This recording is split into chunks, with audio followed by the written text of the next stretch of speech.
মনসা দীর্ঘক্ষণ নীরব থাকলেন। তার চোখে একদিকে প্রতিশোধের আগুন, অন্যদিকে বেহুলার ভক্তির আলো।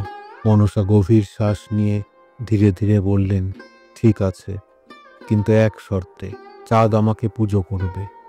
বেহুলাকে আমি নিরাশ করব না। বেহুলা হাত জোর করে বললেন, আমি কথা দিচ্ছি মা, শ্বশুরমশাইকে দিয়ে আমি তোমার পুজো অবশ্য করাবো। আমার কথা উনি ফেলতে পারবেন না।